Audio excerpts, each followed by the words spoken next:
All right, so let's talk some more about meditation. There's lots of different words that get thrown around if you're reading Dharma books, and they just throw some things out at you without kind of explaining what they are, and you feel dumb because you don't know what it is. So here's about a bajillion words. All right.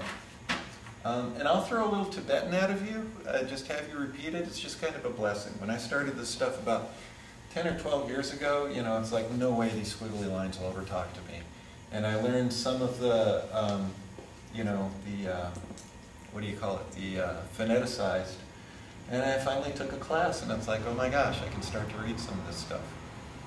But every Tibetan word is kind of like the English word night, K-N-I-G-H-T. You have to know which ones to pronounce and which ones are silent. But anyway, the most general word for meditation in Tibetan is gompa. Say gompa. Gompa. Okay, and that comes from Sanskrit, bhavana. Say bhavana. Bhavana. Okay. A lot of times, people say it's like, oh, how can you know when you're studying a religion that you're getting a real thing because it's translated, you know, so many times and they lose it. It's like going from Sanskrit to Tibetan was just, it was over about 500 years, and some sutras are syllable by syllable. They actually figured out, so it's a really good transmission. And Geshe Michael Roach here has done some amazing English translations. If you find something that he's translated and other people have translated, it's like it just grab you by the heart. They're just poetic, in my humble opinion. Word for meditation. It has a sense of getting used to something or repeating something over and over again, habituation. Okay? And that's what meditation really is. According to Master Kamalashila, it's putting something in your mind and leaving it there and focusing on it until it kind of burns in. Remember the old computer screens would kind of burn in, you know? So that's the idea of meditation, to burn in some good ideas into your mind. And that's the most general. Gompa is also a word for a place where you meditate. Lots of homonyms in Tibetan. But, so if anyone were to ask you in the homework, this is the most general term that means meditation. And it has a sense of getting used to something over and over again, habituation. The next word we'll look at is samten. Say samten. Samten. Okay, and that comes from Sanskrit dhyana. Say dhyana. Dhyana. Which, as I mentioned before, dhyana in Chinese became Chan and Japanese became Zen. How they got that, I don't know, but that's where it comes from. In the Buddhist, the Mahayana, or Greater Way Buddhism, there are 6 perfections. And the 5th perfection is called samten parutuchinpa, the perfection of meditation. This, so they use samten in that. So when you're talking about the perfection of meditation, in terms of how to become a fully enlightened being, or what a fully enlightened being is perfected meditation, you're talking about samten. They also talk about different meditation levels, samten levels, or dhyana levels. Again, that's something you see thrown around in books, you know. So when you reach such and such dhyana level, and it's like, huh, what? It just means a level of meditation. All right. One other sense of this, besides it being the perfection of meditation and certain levels, is they say, back to those dhyana levels, if you ever see that, if you stay focused on a certain type of meditation, supposedly it causes rebirth in one of the levels of the form realm. Okay? Which isn't bad, it's better than the desire realm we're in. It's a long story. There's the desire realm, the form realm, and the formless realm, according to Buddhist cosmology. But the idea is if you get stuck in one of these dhyana levels, it can cause a rebirth in the form realm, which isn't a bad thing, but it's not enlightenment. As a matter of fact, it can be so incredibly blissful that, you know, you think it's enlightenment, but it's not. Your karma to be there runs out. Go somewhere else. So there's several senses of samten. Samten in terms of levels, samten in terms of the perfection of meditation, And it all comes from dhyana. Questions about that before I go on? I'm sorry? Questions? No, not right now. Okay. All right. Another word for meditation in Tibetan is nyomjuk. Say nyomjuk. Nyomjuk. Yeah, it's got that word nyom, nyom, nyom, nyom. Matter of fact, the Three Stooges can teach you some Tibetan consonants. Nyam, nyam, nyam, nyam, nyam. But this is nyomjuk, and the little sibyl makes it oh, nyomjuk. Nyom and nyam, which we'll get to, have a sense of equalizing or balancing. Okay, so this could be called balanced meditation. And juk has a sense of crossing or crossing over. Like a jukpa would be a place where you would, a river ford. So this is, can you call it balanced meditation? Both of these have a sense of balanced meditation. In Sanskrit, it's called samapati. And if you read a lot of yoga texts, they might be talking about samapati or samahita. Both have a sense of balanced meditation. Also, they call nyomjuk a cessation meditation, because if you get nyomjuk, if you're balanced between being too amped up and too dopey and drowsy, which we'll talk about later, and you're just like in the pipeline meditating where you are, they say it comes to a place where it's almost as if your thoughts stop. Your thoughts never stop. They just become incredibly subtle, all right?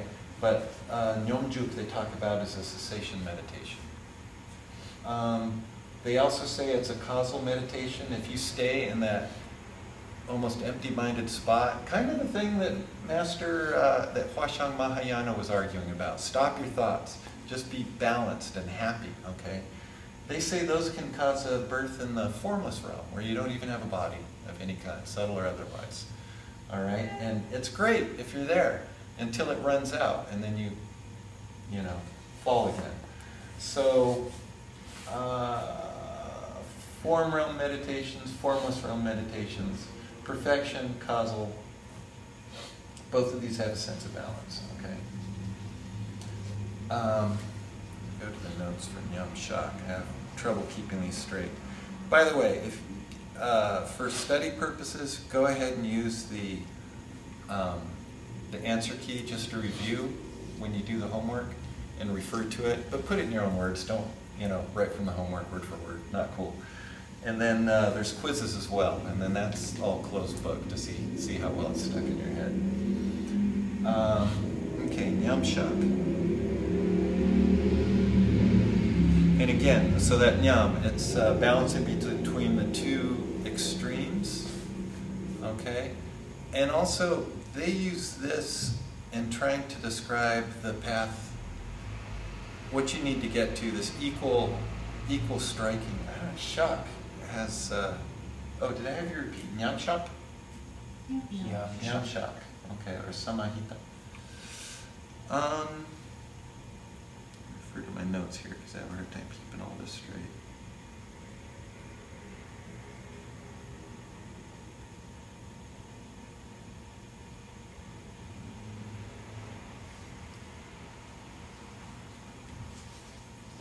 All right, they say this is the level of meditation that you need to get to see emptiness directly, to become a stream enterer.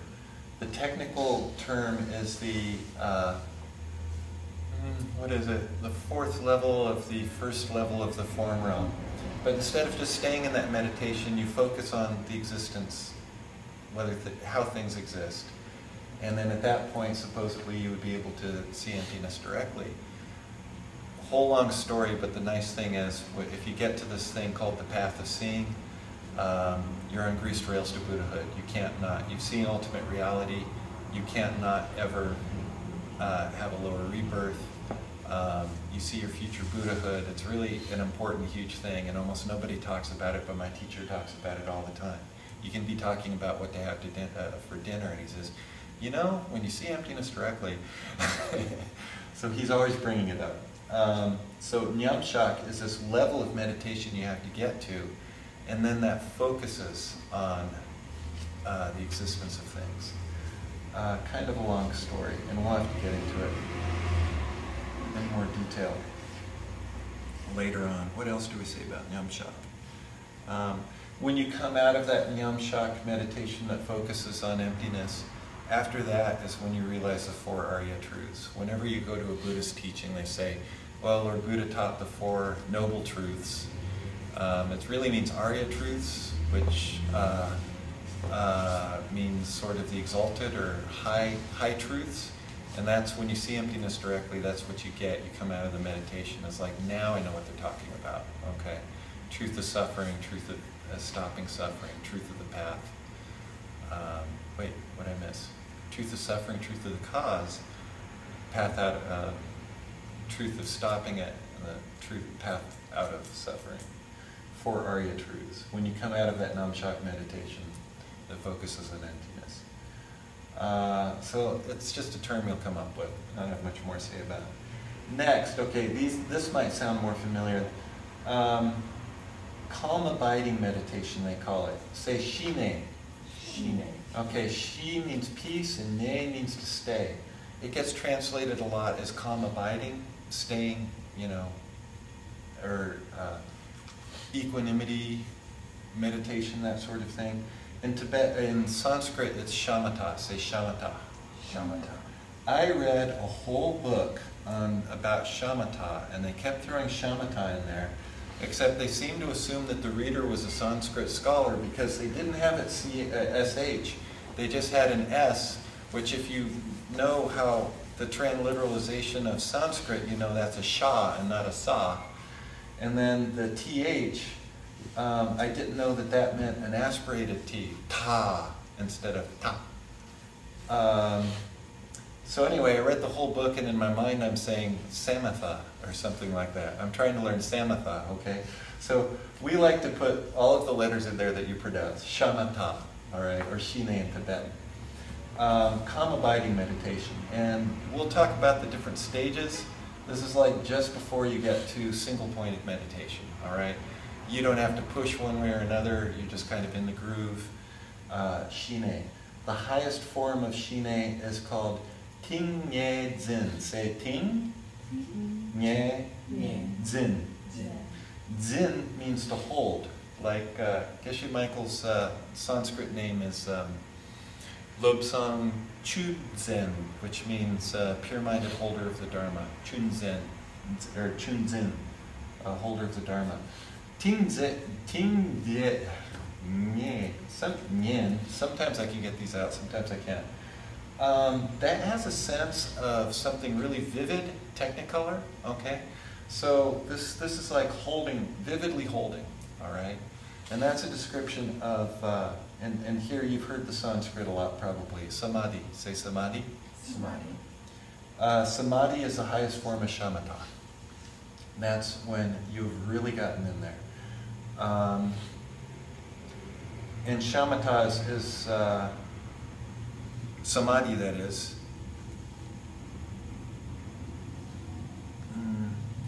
This is one-pointed meditation. You're able to hold your mind on one object. Everything else is gone. Okay, your body, your thoughts, everything but the object you're holding, single-pointedly. It's an extremely laser-like focus, and it's the goal. You can do anything if you can get your mind to do that. All right. You hear all these crazy stories about old lamas or stuff. It's like they just seem to know things. All right. Geshe Michael talks about driving some old lama around in a car, or driving him to town to a doctor, I think, and the car stops, okay? And this guy spent all this time in the monastery, and they've got the hood up, they're looking at the engine, and this old lama comes around, looks at the engine. He's never ridden in a car, much less looked at an engine, and he just goes, that thing's bad. And, well, they got it towed, and it was the alternator. He was right. Because of his single focus of mind, he could apparently just like grok how engines work, and just said, that thing's not working, you know? And it's like, weird. All right, so all the kind of weird, supernatural sort of stuff happen if you can get to samadhi. You're really able to, and it infects the rest of your world too, very, very much so, okay? So it's not just on the cushion.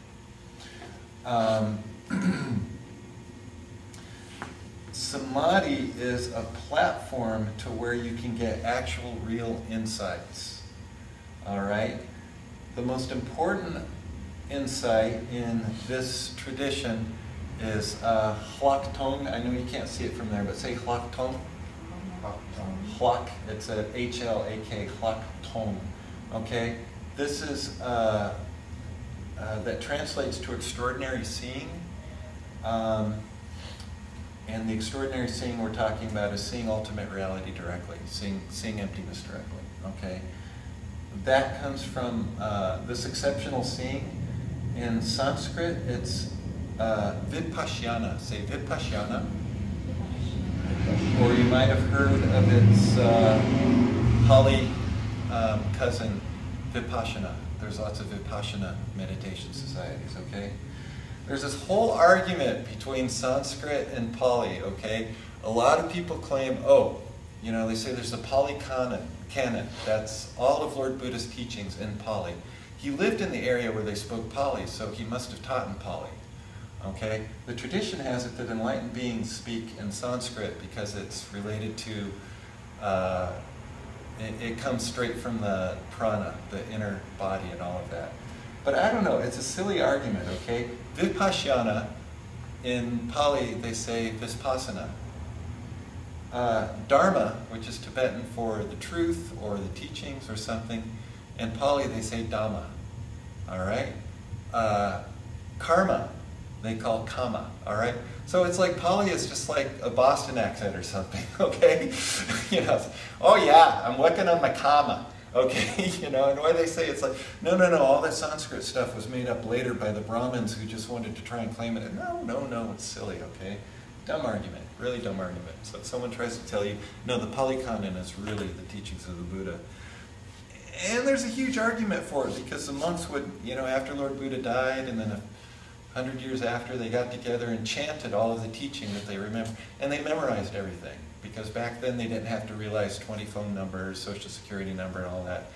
Some holy man's giving a teaching, they can remember it. And then they'd get together and chant it, all right? So the monks would teach or chant the Pali Canon, and it would take days and days and days. And so that anyone who was missing something, you know, got filled in by everybody else. So that's very true. The corpus of teachings that went to the monks, the Pali Canon, and everything's in there, is great.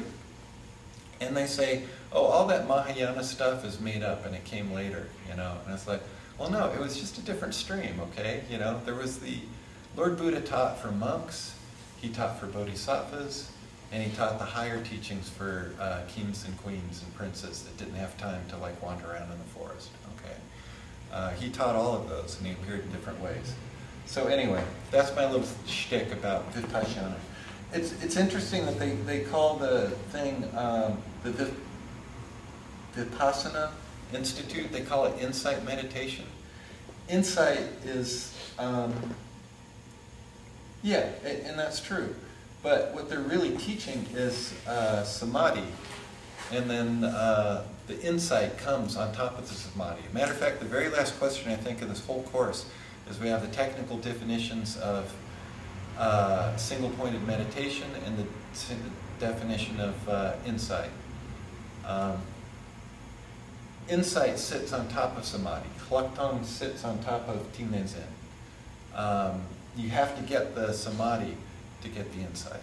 So anyway, long thing, kind of confusing. How are we doing for time? Might be getting close to a break.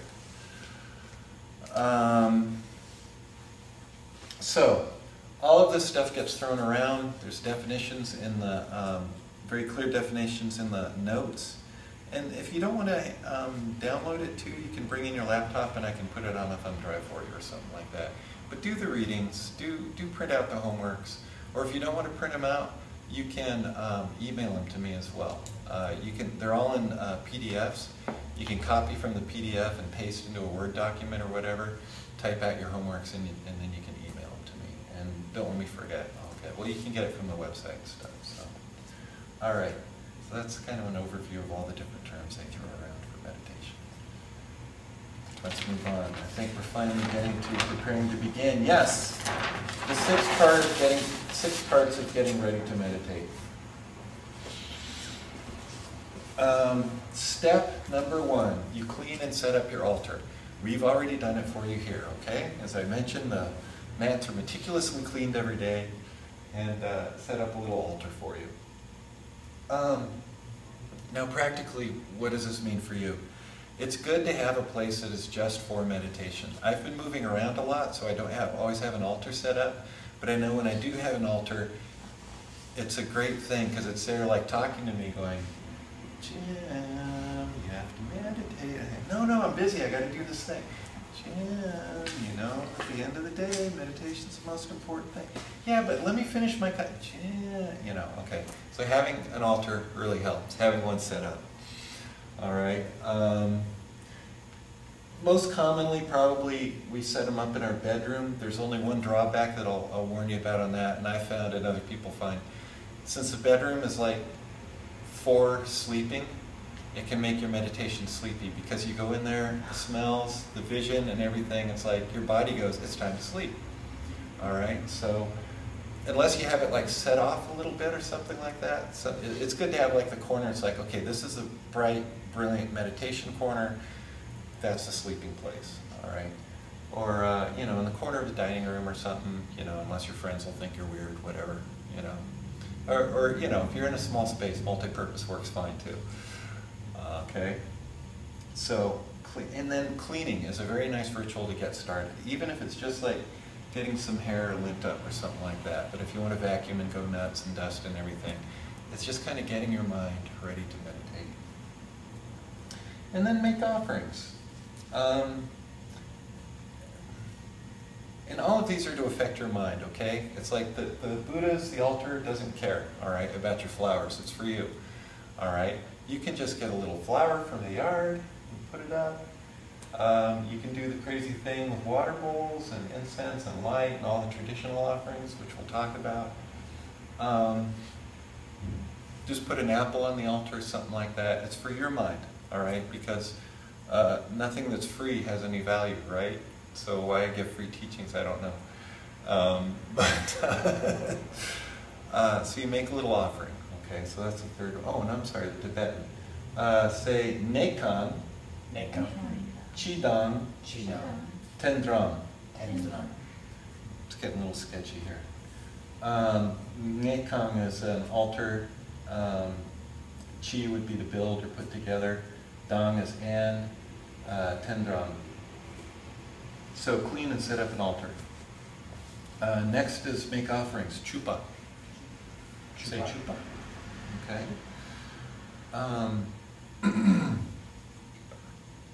And then in the Buddhist tradition, we start off by kamdro semke. Say kamdro semke. Kyamdro means going for refuge. Semke, sem means mind, K means to develop, it means to develop the wish for enlightenment. You have one in your prayer book right there. It says Kyamdro Semke right at the top, all right? You can do the Buddha Dharma Sangha thing in English or Tibetan or whatever you want to do. Basically though, the point is, think about why you're doing this, okay? What's important about the Buddha? What's important about the Dharma? What's important about the Sangha, you know? Life's pretty good right now, I'm doing okay. No, you should think about, you know, why am I doing this, all right? We need to change our minds. Or else we just get beat up by liking things and disliking things all the time. I gave a whole talk about going for refuge last time. We can talk about it some more, but I'll just go on. And then Semke, developing the wish for enlightenment, okay? It's not good enough to get your own butt out of suffering. You have to help other people. As I always say, it's like if you're in the exit row of the airplane and it goes down, you go out the door and you turn around and say, okay, I got to take everyone else with me. That's bodhicitta. That's the wish for enlightenment, all right? And that's going to charge up your practice, right? It's like, I'm getting everybody out, okay? Just like the Buddha. Now, there's something here, and this is where it gets a little weird or ritualistic, you know, for people who just want to meditate for like health or sanity or whatever. It's like they say, Tsokshin Seldeb. Say Tsokshin Seldeb. They say, visualize collected holy beings. In other books, they'll say, visualize the merit field. And you go, what is a merit field? Okay. When you do good karmas, if you do them to really high beings, it's more powerful. Okay, so if you imagine, you know, here's the Dalai Lama right there, Mother Teresa, Gandhi, okay, check, you know, Steve Jobs, you know, whoever else you appreciate, all right? Or if you have your own Lama, or if you have someone that, with high spiritual qualities that you admire a great deal, then you bring them up in front of you, just as if they were sitting right in front of you. If you're a raised Christian, Jesus or Mary is great, go for it, bring them, you know, bring them a real person right there in the robes. You can see the shine in their eyes, and they're just looking at you like they love you. You know, you could have them surrounded by the saints and bodhisattvas and whatever else if you want. But there's one person there, and you just bring them in front of you. You just call them to you, okay? And they're looking at you like you're just awesome, you know, and it helps, okay? And then, once you have them in front of you, there is the next part, which is, say, Soksak, Drikjang. Okay. Sok means a collection or a gathering, like this is gathering a field of holy beings in front of you. Soksak, sak is goodness. This is called gathering goodness. And drip are obstacles. Sorry about that. And jang means to purify. So this is collecting goodness and purifying obstacles. There is a 7-part practice for that, which we will talk about after the break. All right, so we've set up, we've cleaned the altar, we've put a little offering up, visualize beings to help us out in front of us, and then we do something with those beings in front of us. And it has 7 parts. We'll get to it. All right? So step number 4 is to collect goodness. This is like charging up your spiritual batteries and getting rid of stuff that you don't need that's going to stop you from meditating. That's what collecting goodness and purifying obstacles means.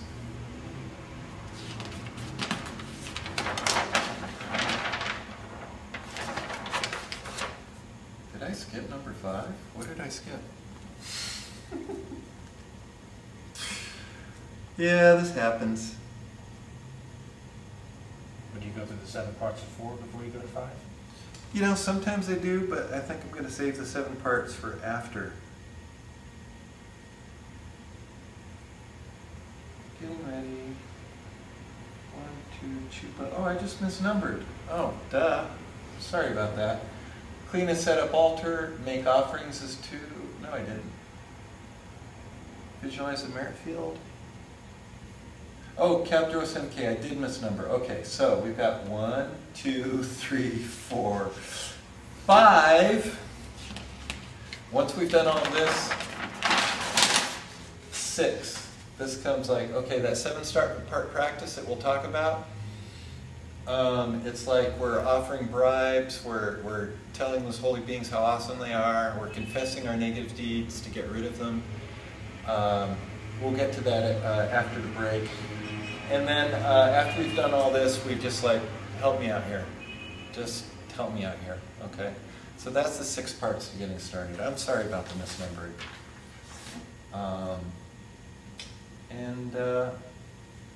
So that's the 6 parts of getting ready.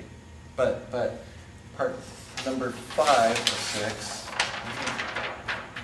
I'll grab a pen. This should be number 5. This collecting goodness and purifying obstacles, there's a sweet little 7-part practice for that, which we'll explain. And then if you're interested, I have a very cool prayer here to hand out called Gandin Lagama, 1,000 Angels of the Heaven of Bliss, that covers all 7 of those parts. And but we'll talk about them first, and if you want, I'll hand out the prayer after the break. But for now, let's take a little break. I've been talking at you for about 45 minutes. And we'll come back and study some more. Any questions before I go on? Or before I go? Okay. There's a couple of, if you need a snack, there's a couple of 7-Elevens within 2 blocks. One that way, one that way. 7-Eleven, they're everywhere. There's a little cafe next door, and I don't know, there's all kinds of places around here. Yeah. It's downtown. You can't, you know, whatever you need. It's within a block or so. So just about 15-20 minutes. I have 12:02, so we'll definitely start at 12:20. Again, all right?